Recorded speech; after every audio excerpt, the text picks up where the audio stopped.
আসসালামু আলাইকুম দর্শক, মাই ফার্স্ট কবুতর ব্লগ চ্যানেলের আজকের এই ভিডিওটি তাদের জন্য খুবই গুরুত্বপূর্ণ। প্রিয় দর্শক, আপনারা যারা পাটের ব্যবসা করে থাকেন, প্রিয় দর্শক, মাই ফার্স্ট কবুতর ব্লগ চ্যানেলটি বরাবরই পাট এবং পাট সম্পর্কিত বিভিন্ন তথ্য আপনাদের দিয়ে আসছে এবং এতে পাট স্টক ব্যবসায়ী যারা আছে, পাট চাষি আছে, তারা কিন্তু উপকৃত হচ্ছে। প্রিয় দর্শক, মাই ফার্স্ট কবুতর ব্লগ চ্যানেলটি আপনাদের জানিয়েছে যে আন্তর্জাতিক বাজারে বাংলাদেশের পাট এবং পাটজাত পণ্য রপ্তানির জন্য সরকারের পক্ষ থেকে খুবই গুরুত্ব দেওয়া হচ্ছে। এখন কিভাবে কোন দেশে রপ্তানি হবে সেই বিষয় সম্পর্কে কিন্তু সেই বিষয় সম্পর্কে খোঁজ নিতে এবং বিভিন্ন জায়গায় মেলার আয়োজন করতে বস্ত্র ও পাট মন্ত্রী জাহাঙ্গীর কবির নানক বিভিন্ন জায়গায় কিন্তু ছুটে বেড়াচ্ছেন। প্রিয় দর্শক, আপনাদের একটা প্রশ্ন থাকে যে কবে থেকে এই রপ্তানি শুরু হবে। প্রিয় দর্শক, মাই ফার্স্ট কবুতর ব্লগ চ্যানেলটি আপনাদের জানাচ্ছে যে বিদেশে প্রচুর পরিমাণে পাট রপ্তানির অর্ডার পাওয়া গেছে। পাট এবং পাটজাত পণ্য বিদেশে রপ্তানি করবে বাংলাদেশ এবং সেখান থেকে প্রচুর বৈদেশিক মুদ্রা অর্জন করবে। প্রিয় দর্শক, এখন হয়তো আপনাদের প্রশ্ন থাকে যে বিদেশে পাট রপ্তানির অর্ডার পাওয়া গেছে, এই কথাটা আপনি কোথায় থেকে জানলেন? প্রিয় দর্শক, এটি কিন্তু মাই ফার্স্ট কবুতর ব্লগ চ্যানেলটি সংগ্রহ করেছে। এটি জাহাঙ্গীর কবির নানক অর্থাৎ বাংলাদেশের বস্ত্র ও পাট মন্ত্রী, উনি স্বয়ং এটি বলেছেন এবং এই নিউজটি কিন্তু কভার করছে বেশ কয়েকটি পত্রিকা, বণিক বার্তা, কালের কণ্ঠ, এছাড়া বাংলাদেশ সংবাদ সংস্থা। আপনি যে কোনো জায়গা থেকে এই নিউজগুলো কালেক্ট করতে পারেন। প্রিয় দর্শক, সেখানে জাহাঙ্গীর কবির নানক কি বলেছেন আসুন আমরা একটু দেখে নিই। প্রিয় দর্শক, বস্ত্র ও পাট মন্ত্রী জাহাঙ্গীর কবির নানক বলেছেন, বিশ্বের বিভিন্ন জায়গায় পাট ও পাটজাত পণ্য রপ্তানি হচ্ছে। আমাদের উদ্যোক্তারা পাট পণ্য রপ্তানি করে প্রচুর বৈদেশিক মুদ্রা অর্জন করছে।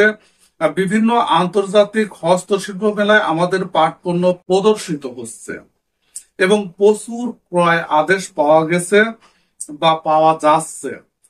আগামী দিনগুলোতে পাট পণ্যের বিশ্ববাজার আমাদের দখলে থাকবে ইনশাআল্লাহ। প্রিয় দর্শক, এটি কিন্তু বলেছেন উনি 8 জুন অর্থাৎ আজ শনিবার ফরিদপুরে বাংলাদেশ শিশু একাডেমি অডিটোরিয়ামে পাট চাষী, মিল মালিক, ব্যবসায়ী এবং পাট খাত সংশ্লিষ্ট অংশীজনের সঙ্গে মত বিনিময় সভায় প্রধান অতিথির বক্তব্যে।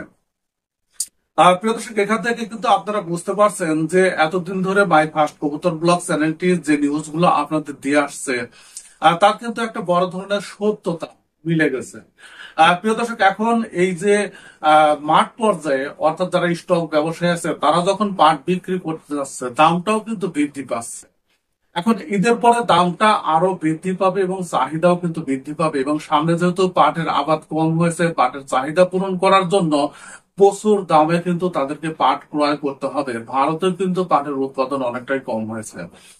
প্রিয় দর্শক, যেহেতু বিদেশ থেকে প্রচুর পরিমাণে অর্ডার আসছে এবং অনেক অর্ডার কার্যকর হয়েছে এবং অনেক অর্ডার কিন্তু সামনে কার্যকর হবে, এখন এই যে রপ্তানি হচ্ছে দামটা কিন্তু আরো বৃদ্ধি পাওয়ার কথা, কিন্তু বাংলাদেশের সিন্ডিকেটের কবলে সবসময় পড়ে থাকে, যার কারণে কিন্তু এই দামটা যে পরিমাণ চাহিদা সেটি কিন্তু ভালো বোঝা স্বাভাবিক বা সাধারণ যারা ব্যবসায়ী আছে তাদের পক্ষে কিন্তু খুবই কঠিন।